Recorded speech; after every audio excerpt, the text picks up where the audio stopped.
Some of the changes we'll see, especially for elementary, they will be eating in the classroom, and so the kids will still get to come down to pick up their food. They will have a container. We're gonna go with one hot entree and of course the tiger lunch or a cold lunch, so they can choose still. And then we will have all packaged fresh fruits and vegetables, so there will be no open salad bars, picking up that kind of thing. We're using reusable containers, which is really nice. So we're not using any of the foam out, but we will still provide special diets whoever needs that. That's not going to change. Secretary, the junior highs and high school pretty much the same in the sense that they will be about two choices, and then we'll be having sub sandwiches, pre-made salads. Get the tray, and we'll be putting the hot item on the tray. The cold lunch will be in a bag, and so that they can add their fresh fruits and vegetables in there. Again, everything will be packaged. A la carte will be a very limited a la carte, and more likely will also be on the line as well. So, breakfast is a box, and it'll contain a cereal, graham crackers and juice, and it'll also have the silverware. So we'll be handing those out, and then all the student has to do is pick up a milk. And we're doing that for the first couple of weeks for all the schools, even the high school, and then eventually we'll probably add some hot sandwiches at the secondary schools. Yeah, all our staffs will be wearing shields while they're preparing meals, and then when they're out on the line with the students, everybody will be wearing their mask and their shields as well. Milk, so just so you know, we may have shortage on flavored milk, so some days it may just be all white because of the milk shortage. You'll be able to go on the website for the Nutri-Slice, and you'll be able to check the menus out. Obviously, as far as cleaning the buses, we're going to be doing that. We'll be disinfecting them once a day, and so that's our commitment to the parents.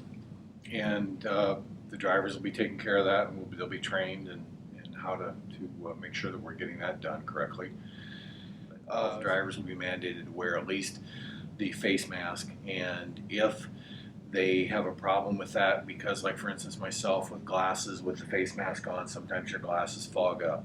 We also are providing all the drivers with a face shield, and if they have to wear one or the other at all times while students are on board the bus.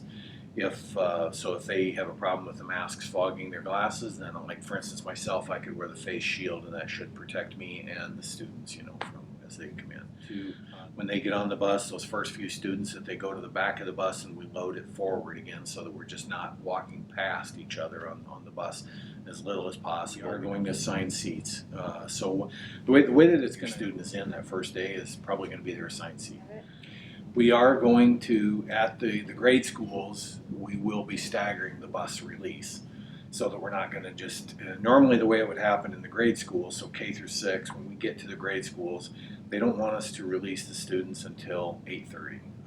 And so historically what would have happened then, if the bus got there, say at 8:25, they would just come into the bus circle and they'd sit and wait until 8:30, then they'd open the doors, and you can imagine it's a sea of students leaving the buses. Obviously, we don't want that to happen, nor do the schools.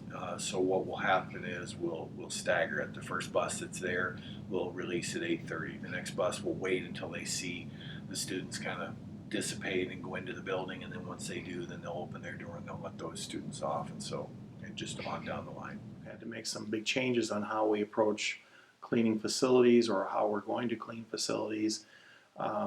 Making plans and preparations for what kinds of equipment we might need. We did determine that we purchased 20 misters that we can use to sanitize spaces after the buildings are cleaned each night, which will kill the virus if there's anything on surfaces and that type of thing.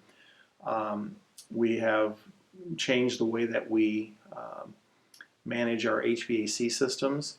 We're allowing units to run around the clock now to help ventilate spaces, as opposed to normally during energy conservation measures we shut buildings down in the afternoon after the kids leave for the day, and then they don't come back on until the next morning. So they'll be running around the clock now.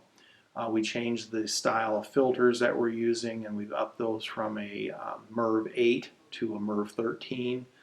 So that'll trap a little bit more of the virus and try to keep that out of the buildings. Determined early on was that water fountains were not to be used, and so we have a number of bottle filling water fountain combination type units around the district, and so we are able to alter those and disable the bubbler but still allow the bottle filler to work, so they'll be able to do that. We've also added some in places where they didn't have bottle filling stations, they were just plain water fountains.